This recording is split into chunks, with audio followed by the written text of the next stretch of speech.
नमस्कार, मैं हूं समीर और आज मैं आपको डाइजेशन सिस्टम के बारे में बताने वाला हूं। डाइजेशन सिस्टम की शुरुआत होती है हमारे मुंह से, क्योंकि हमारे मुंह में जो दांत है, ये दांत जब भी हम खाना खाते हैं तो ये दांत उस खाने को तोड़ने का काम करते हैं, कई पार्ट्स में उसको कट करते हैं ताकि खाना जितना ज्यादा हो सके उतना ज्यादा पतला हो जाए।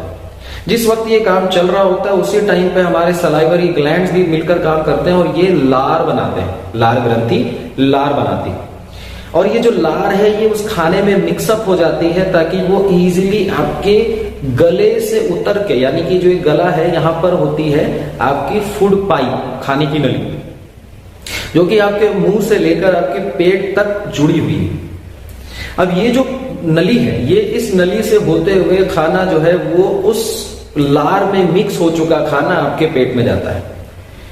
लार का बहुत ही जरूरी काम यह है कि लार जो है उसमें खास तरह के डाइजेस्टिव एंजाइम्स पाए जाते हैं जो कि आपके खाने को पचाने का काम करते हैं। जब खाना आपके पेट में जाता है तो वहां पे वो स्टोर हो जाता है। आपके पेट की सबसे अच्छी खासियत यह है कि आपका पेट एक इतना अच्छा स्टोर रूम है कि उसमें जितना भी चाहे आप स्टोर कर सकते हैं। कई बार आप जरूरत से ज्यादा स्टोर कर लेते हैं जो कि गड़बड़ हो जाती है। खैर, तो पेट जो है वो एक तरीके से पेट के दो छोर हैं, आप समझ सकते हैं। एक छोर जो है यानी एक सिरा उस खाने की पाइप से जुड़ा हुआ है और दूसरा जो सिरा है वो छोटी आंत से जुड़ा हुआ है। अब जो पहला सिरा यानी कि जहां से खाने की नली से खाना आ करके पेट में उतर गया, तो ये पेट में रुका रहता है और धीरे धीरे करके धीरे धीरे स्लोली इस खाने को पेस्ट में बदला जाता है। पेस्ट यानी कि ना वो लिक्विड है ना वो सॉलिड है, पेस्ट हो गया ये। अब वो जो पेस्ट है वो अधपचा खाना है। ये अधपचा खाना पेट से निकलने के बाद ये आता है आपकी छोटी आंत में, यानी मैंने बताया ना दूसरा जो सिरा है वो छोटी आंत से जुड़ा हुआ है।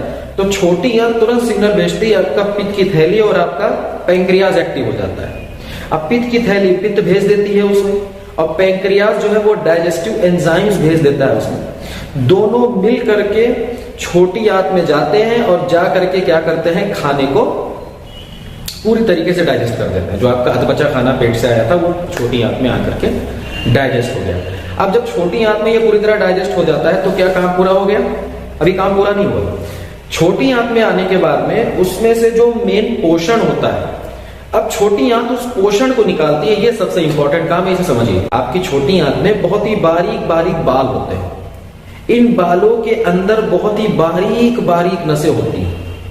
तो जब भी आपका छोटी आंत को पोषण दिखता है तो वो छोटी आंत क्या करती है, उस बाल के टिप पर उस पोषण को भेजती है और वो उस नस के जरिए उस पोषण को खींच लेती है और उसे खींच करके उसे खून में भेज देती है।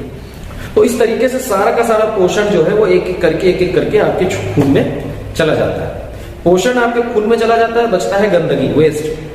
अच्छा चला गया, बचा गंदगी। अब जो गंदगी है वो गंदगी ट्रांसफर हो जाती है, यानी छोटी आंत जो है वो जुड़ी हुई है बड़ी आंत से। अब बड़ी आंत का एक सिरा रेक्टम से जुड़ा हुआ है, जो कि ऐसी पाइप होती है जिसमें से गंदगी बाहर निकलती है, स्टूल पास करते हैं आप। ये था complete digestive system. Digestive system बहुत ही स्ट्रांग होता है, बहुत ही अच्छा होता है। अगर आप खुद इसमें गड़बड़ी ना पैदा करें तो कभी आपको डाइजेस्टिव इश्यूज नहीं होंगे। और डाइजेस्टिव इश्यूज आपको कभी ना हो उसके लिए आपको कुछ चीजों को फॉलो करना चाहिए, कुछ रूल्स को फॉलो करना चाहिए। तो सबसे पहली चीज है, खाना हमेशा चबा कर खाएं। खाना कभी जल्दी जल्दी ना खाएं, जितना ज्यादा चबाएंगे उतना ही ज्यादा आपके पेट को बर्डन कम पड़ेगा, जोर कम पड़ेगा। दूसरी चीज है, कभी भी आप भरपेट खाना ना खाएं। बहुत से लोग होते हैं ज्यादा खाना खा लेते हैं। हमेशा आप आधा पेट खाना खाएं और आधा 50% खाना और 50% में 25% जो है वो पाचन रस के लिए रखिए और बाकी का 25% जो है वो हवे के लिए रखिए। आप 100% पूरा मत खाया करिए, तो वरना आगे चल के आपको पेट से संबंधित प्रॉब्लम से एसिडिटी और डकारें आपको आएंगे। नंबर 3 है, खाना खाने के तुरंत बाद पानी नहीं पीना चाहिए। अगर खाना खाने के तुरंत बाद पानी पी लेते हैं तो उससे खाना जरूर से ज्यादा पतला हो जाता है और खाना पचता नहीं है, सड़ने लग जाता है। इसलिए कभी भी खाना खाने के तुरंत बाद पानी ना पिया करें। पानी पीना है तो आधे घंटे पहले पी लीजिए या 1 घंटे 2 घंटे बाद पानी पीजिए, वो ज्यादा आपके लिए बेटर रहेगा।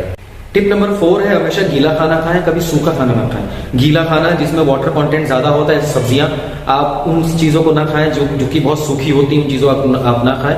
उन चीजों में आपको वाटर कंटेंट बहुत कम मिलता है। 5वीं चीज है, आप हमेशा पका हुआ खाना खाएं। अच्छी तरह पका हुआ होना चाहिए, लेकिन आप उन पैक खाने को या फिर तले हुए खाने को आप जितना हो सके उतना ज्यादा अवॉइड किया करें।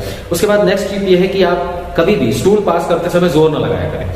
कई बार ऐसा होता है कि आपको स्टूल नहीं हो रही है, आप बैठे हुए हैं और फिर आप उसमें जोर लगा देते हैं। जोर लगाने का मतलब है कि खतरे की निशानी, आप कभी भी खतरे में पड़ सकते हैं, आपको हर्निया हो सकता है, आपको पाइल्स हो सकता है, तो इसलिए कभी भी आप जोर न लगाएं।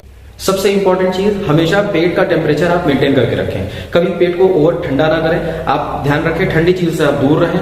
आप जितना ज्यादा हो सके ठंडी चीजें, ठंडा पानी, आप इन चीजों से आप दूर रहें। और लास्ट है कि आप खाना उस वक्त खाया करें जिस वक्त सूरज निकला हुआ हो। सूरज ढलने के बाद कभी भी आप खाना ना खाया करें, चाहे सुबह हो, चाहे दोपहर हो, चाहे रात हो। सूरज निकला है तो आप अच्छी तरीके से खाना खाइए। दिन के टाइम खाना खाया करिए, रात में आप कम से कम खाना खाया करिए। तो ये सारी टिप्स थी जिससे आप अपने आप को स्वस्थ रख सकते हैं, अच्छा रख सकते हैं। बहुत बहुत शुक्रिया, थैंक यू।